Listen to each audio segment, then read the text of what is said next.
Sir, భారతదేశ అత్యున్నత న్యాయస్థానం సుప్రీంకోర్టులో వివాదాస్పదమైన కేసులు, వివాదాస్పదమైన విషయాలు అంటే కింది కోర్టులతో కొన్ని వివాదాలు ఇవన్నీ కొనసాగుతూ ఉన్నాయి. అంటే ఈ గతంలో ఎప్పుడు లేనంతగా బయటికి వస్తూ ఉన్నాయి. ఎందుకు సార్ ఇలా జరుగుతుంది? నిజంగా న్యాయ వ్యవస్థ ఒక తీవ్రమైన ఒత్తిడికి గురవుతున్నట్టు కనిపిస్తుంది.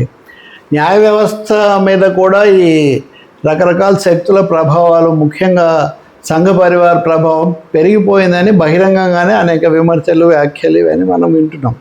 చాలా ఆశ్చర్యకరంగా ఇప్పుడు ఉదాహరణకు జస్టిస్ వర్మ, ఢిల్లీ హైకోర్టు న్యాయమూర్తి ఇంట్లో నోట్ల కట్టలు తగలబడ్డాయి అనేది వస్తే ఆయన తరఫున వాదించడమే కాకుండా అసలు మీకు అధికారమే ఉంది జస్టిస్ వర్మ మీద చర్యకు సిఫార్సు చేయడానికి ప్రధాన న్యాయమూర్తి సిజేఐ గవాయికి అధికారమే లేదని ఒక పిటిషన్ పేరు లేకుండా దాఖలు చేశారు.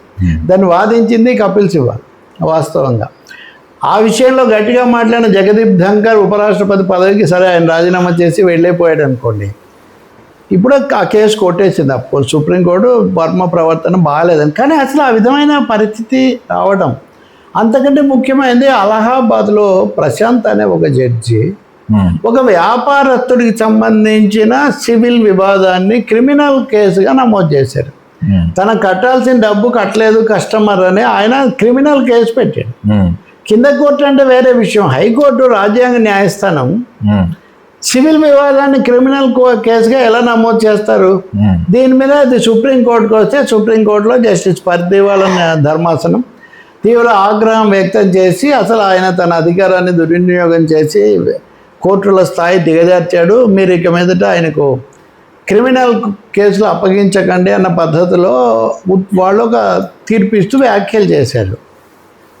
వ్యాఖ్యలు చేస్తే అలహాబాద్ హైకోర్టులో 13 మంది న్యాయమూర్తులు, ప్రధాన న్యాయమూర్తి తప్ప మిగిలిన 13 మంది సమావేశమై రకరకాల పద్ధతుల్లో దాదాపు తిరుగుబాటు చేశారు. ఏంటిది, మీరెవరు? మా హైకోర్టు మేము చూసుకోవాలి, మా ప్రధాన న్యాయమూర్తి చూసుకోవాలి, కానీ సుప్రీంకోర్టుకి ఆ విధమైన అధికారం లేదు. ఒకటి నిజం, మాస్టర్ ఆఫ్ ది రోస్టర్ అంటారు, ఎవరు ఏ కేసు చూడాలని నిర్ణయించే అధికారం ప్రధాన న్యాయమూర్తికి ఉంటుంది, అది నిజమే. కానీ ఒక ప్రత్యేక పరిస్థితుల్లో ఒక కేసు నేపథ్యంలో వాళ్ళు ఇది చేశారు. కానీ వీళ్ళు ఇలా ప్రధాన న్యాయమూర్తికి సిజేఐకి ఫిర్యాదు చేస్తే సిజేఐ కూడా ఎందుకు వచ్చిన సమస్య అన్నారు. దాంతో వీళ్ళు అంటే పర్దివాల ధర్మాసనం నిన్న ఆ అంశాన్ని మటుకు వెనక్కు తీసుకున్నారు. ఏది, ప్రధాన న్యాయమూర్తి, హైకోర్టు ప్రధాన న్యాయమూర్తికి మీరు పలానా వాళ్ళ కేసులు ఇవ్వద్దు అని చెప్పిన దాన్ని మటుకు వెనక్కు తీసుకున్నారు. కానీ మిగిలిన వాటన్నిటికీ మేము కట్టుబడే ఉన్నాము, ఆయన చేసిన పద్ధతి బాగలేదు అని వాళ్ళు స్పష్టంగా చెప్పారు. అలాగే ఆంధ్రప్రదేశ్ హైకోర్టు సంజయ్ అనేది వరకు పోలీస్ అధికారి, సిఐడి చీఫ్ ఉండేవాడు, ఆయనకు బెయిల్ ఇస్తూ హైకోర్టు ఒక ఇచ్చింది. సుప్రీంకోర్టు ముందుకు వెళ్తే ప్రభుత్వం దాన్ని సవాల్ చేసి సుప్రీంకోర్టు విచారించి ఇదేం బెయిల్ ఉత్తర్వు, ఇది తీర్పు చెప్పినట్టు 42 పేజీలు ఉంది, ఇది ఇంత ఏంటి అని దాని మీద అసంతృప్తి వెలిబుచ్చారు. అలా కుల మతాలకు సంబంధించి కొంతమంది హైకోర్టు న్యాయమూర్తులు చేసిన వ్యాఖ్యలను కూడా సుప్రీంకోర్టు తీవ్రంగా చేయాల్సి వచ్చింది. సరే, ఇంకా చట్టబద్ధంగా చూస్తే తమిళనాడు హైకోర్టు స్టాలిన్ ప్రభుత్వం, యువర్ స్టాలిన్, మమ్మ స్టాలిన్, అది ఇలాంటి ఒక తమిళంలో వాళ్ళు పథకం చేస్తే ఇది రాజ్యాంగ విరుద్ధమని వాళ్ళు తీర్పు ఇచ్చారు. సో ఈ తీర్పే అనుకోండి, చట్టబద్ధంగా ఇచ్చిన తీర్పే, కానీ సుప్రీంకోర్టు దాని మీద రాజకీయ పార్టీల వాదోపవాదాల కోర్టులు వేదికలు అయితే ఎట్లా అని ఆ తీర్పును కూడా వాళ్ళు సవరించారు. ఇట్లా ఈ మధ్య వివిధ సందర్భాల్లో సుప్రీంకోర్టు కింది కోర్టుల మీద చేయటం ఒకటి జరుగుతుంది. ఇంకొకటేమో ఇప్పుడు ఉన్నటువంటి ప్రధాన న్యాయమూర్తి గవాయి నవంబర్లో దిగిపోతారు. ఆ తర్వాత జస్టిస్ సూర్యకాంత్ సిజేఐ అవుతారు. ఆయన మటుకు 2 ఏళ్ళు ఉంటారు. ఓకే, ఈ మధ్యకాలంలో మళ్ళీ ఆ తర్వాత చంద్రచూడ్ తర్వాత ఈయన 2 ఏళ్ళు ఉంటారు. సో ఈయన మనం అప్పుడు మాట్లాడాం, జస్టిస్ సూర్యకాంత్ ప్రస్తుత సిజేఐ గవాయి కూడా విదేశాల్లో ఉన్నప్పుడు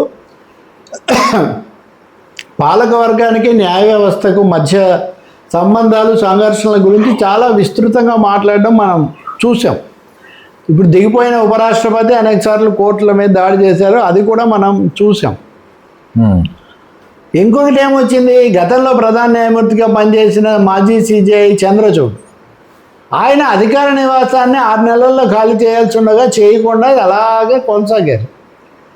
ఎన్నిసార్లు చెప్పినా ఆయన చేయడం లేదని ప్రస్తుతం ఈయన గవాయ్ సిజిఐ గవాయ్ కేంద్ర ప్రభుత్వానికి లేఖ కోర్టు నుంచి రాయాల్సి వచ్చింది. ఆయన గడువు మించి కొనసాగుతున్నాడు, మాకు సమస్యగా ఉందని. ఆయన ఏదో కారణం మా పిల్లలకు ప్రత్యేక ఆరోగ్య పరిస్థితులు అని చెప్పారు. కానీ ఏదైనా కానీ ఓ ప్రధాన న్యాయమూర్తిగా పనిచేసిన వ్యక్తి ఇలా చెప్పించుకోవాల్సిన పరిస్థితి రావడం, అది కూడా కోర్టు చెప్పడం, ఇది కూడా ఒక సమస్య అయింది. దీని మీద సుప్రీంకోర్టు బార్ అసోసియేషన్ అధ్యక్షుడు వికాస్ సింగ్ అని ఉంటాడండి, ఆయన ఒక తీవ్ర విమర్శ నిన్న చేశారు. వేరే న్యాయమూర్తి సుర్జీవాలా అనుకుంటా, ఆయన పదవి విరమణ చేస్తున్నప్పుడు మాట్లాడుతూ ఇలాంటి పరిస్థితి ఎప్పుడూ లేదు, జస్టిస్ చంద్రచూడ్ ఎందుకు ఖాళీ చేయలేదంటే తర్వాత ఆయనకి ఏదో పదవి వస్తుందని ఒక ఇంప్రెషన్ ఏదో ఆయనకు ఉన్నట్టుగా ఉంది, దానికోసం వెయిటింగ్. ఆయన నేరుగా ఇక్కడి నుంచి ప్రభుత్వ భవనంలోకి పోయాడు. నిజానికి ఆయనకేమో ప్రభుత్వ భవనం ప్రొవిజన్ ఏమి ఉండదు, మాజీ ఇట్లా అని 6 నెలల తర్వాత. అంటే ఇదన్నీ సిజిఐ గవాయ్ సమక్షంలో ఆయన మాట్లాడాడు. సో గవాయ్ మాట్లాడుతూ ఇప్పుడు పదవి విరమణ చేస్తున్న సుర్జీవాలా అనుకుంటా, జస్టిస్ సుర్జీవాలా అలా చేయడు, సకాలంలోనే వెళ్తాడు, నేను కూడా పదవి విరమణ అయిన వెంటనే.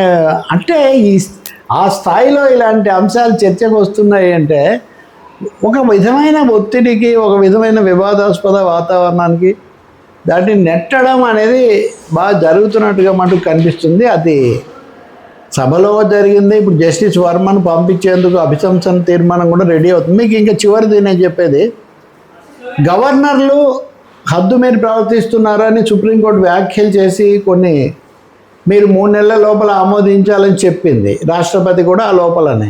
అసలు రాష్ట్రపతిని చెప్పడానికి మీరెవరు, దీన్ని మీరు మళ్ళీ పరిశీలించండి అని రాష్ట్రపతి 143వ అధికరణం కింద మళ్ళీ వెనక్కు సుప్రీంకోర్టును అడిగారు. ఇప్పుడు ఆ కేసు కూడా సుప్రీంకోర్టు చేపట్టబోతుంది. ప్రమోద్, ఇప్పుడు ఇవన్నీ కలిపి చూస్తే కనుక మీరు నేను చెప్పినవి కొన్నే, ఇంకా చాలా రకరకాల. ఇప్పుడు ఉదాహరణకు ఎన్నికల సంఘం, అది మనం వీడియో మాట్లాడుతున్నాం, ఎన్నికల సంఘం అధికార పరిధి అన్నది కూడా ఇప్పుడు సుప్రీంకోర్టు ముందు ఉంది. సో ఇలాంటి సమయంలో సుప్రీంకోర్టు ఇప్పుడు భారత ప్రజల రాజ్యాంగ హక్కులను కాపాడాల్సిన ఒక బృహత్తర బాధ్యత కలిగి ఉన్నప్పుడు ఇలాంటి రకరకాల రాజకీయ ప్రేరితమైన లేదా వ్యక్తిగతమైన వివాదాలు, వ్యాఖ్యలలోకి ఒత్తిళ్లకు గురి కావటం మటుకు కొంచెం ఆందోళన కలిగిస్తుంది. అదే ముఖ్యమైన అంశం.